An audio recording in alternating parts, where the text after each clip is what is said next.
Shalom, kembali kita berjumpa di renungan singkat Gereja Masehi Advent hari ke-7 Jemaat Yosodipuro. Pada kesempatan ini kita akan belajar tentang menggunakan talenta yang Tuhan berikan. Sebelumnya, mari kita tunduk kepala dan berdoa. Allah Bapa kami yang ada di dalam surga, terima kasih untuk penyertaan-Mu dan perlindungan-Mu untuk kami semua sampai saat ini. Sebentar kami akan belajar firman-Mu, mohon tuntunan Roh Kudus-Mu, sehingga kami dapat mengerti dan melakukan firman-Mu dalam kehidupan kami sehari-hari. Tolonglah kami untuk dapat menggunakan talenta-talenta yang telah Engkau percayakan kepada kami untuk melayani-Mu, sehingga nama-Mu saja yang dapat dipermuliakan. Ampuni segala dosa, kesalahan, dan pelanggaran kami. Kami berdoa dalam nama Tuhan Yesus, Juru Selamat kami. Amin. Perumpamaan tentang talenta tertulis di Matius 25 ayat 14-30. Setiap manusia diberikan Tuhan talenta untuk dikembangkan dan dipergunakan dengan sebaik-baiknya untuk kemajuan keluarga, gereja, bangsa, dan terutama untuk hormat dan kemuliaan bagi nama Tuhan. Talenta berbicara tentang banyak hal, seperti bakat, kecakapan, keahlian, kemampuan, harta, dan sebagainya. Ada sebagian orang yang memiliki talenta di bidang musik, memasak, menulis, melukis, berbicara, dan seterusnya. Sesuatu yang Tuhan percayakan dalam hidup kita. Bagaimana seharusnya kita menggunakan setiap talenta-talenta yang Tuhan sudah percayakan kepada kita? Beberapa hal yang Yesus mau kita pelajari melalui perumpamaan ini adalah: yang pertama, apa yang kita miliki bukanlah kepunyaan kita.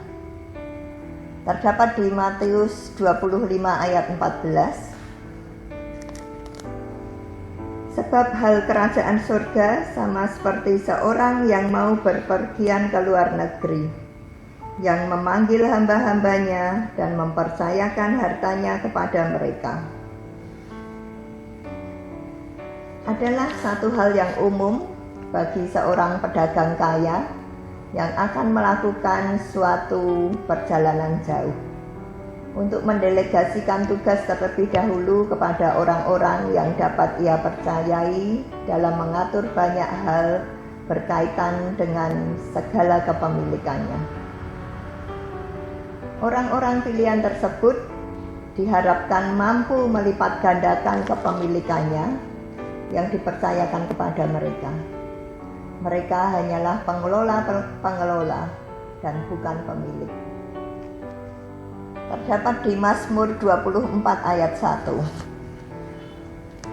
Tuhanlah yang empunya bumi serta segala isinya, dan dunia serta yang diam di dalamnya. Artinya, Tuhan adalah sang empunya atas segala sesuatu. Hari-hari hidup kita ada dalam kepemilikan Tuhan. Segala karunia dan kemampuan hanyalah pinjaman dari Tuhan yang suatu hari pun akan kita tinggalkan. Yang kedua, apa yang dipercayakan adalah sesuai dengan kesanggupan kita.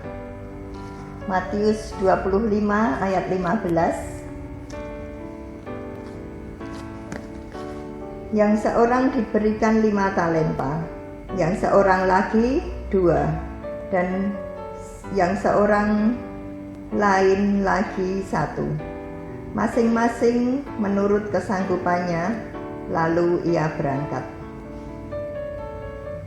Ada orang yang memiliki kesanggupan untuk mengelola 5 talenta. Ada yang 2 talenta, namun ada pula yang hanya memiliki kesanggupan 1 talenta. Hal yang sama berlaku pula ketika Tuhan mempercayakan karunia-karunia rohani kepada kita. Semua diberikan kepada masing-masing orang seperti yang dikehendakinya. Setiap orang masing-masing dipercayakan tugas dan tanggung jawab yang berbeda-beda. Yang perlu kita lakukan adalah melakukan segala sesuatu yang Tuhan percayakan, seberapapun banyak, entahkah itu besar ataupun kecil menurut ukuran manusia. Tugas kita adalah setia dengan apa yang Tuhan percayakan dan setia dengan panggilan Tuhan bagi kita.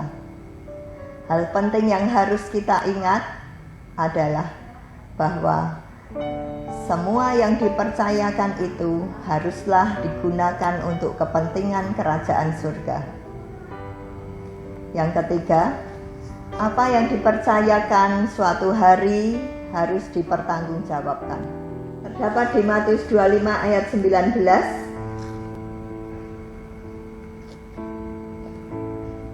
Lama sesudah itu pulanglah tuan hamba-hamba itu, lalu mengadakan perhitungan dengan mereka. Adapun yang Tuhan sudah percayakan kepada kita, entah suatu yang besar atau kecil, lakukanlah dengan cara yang terbaik.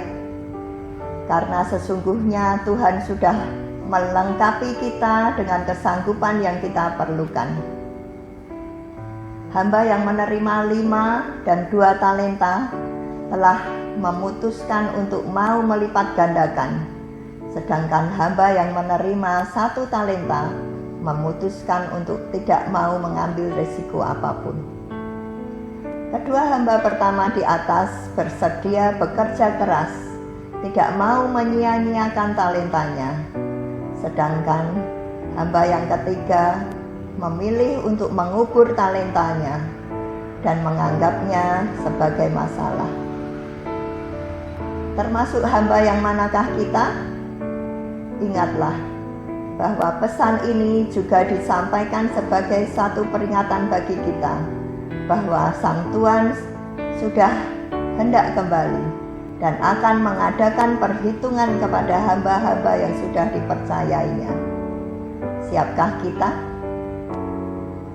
Mari kita gunakan dan kelola dengan sebaik-baiknya segala sesuatu yang Tuhan telah percayakan dalam kehidupan kita untuk kemuliaan bagi nama Tuhan. Sekian renungan saya. Tuhan memberkati.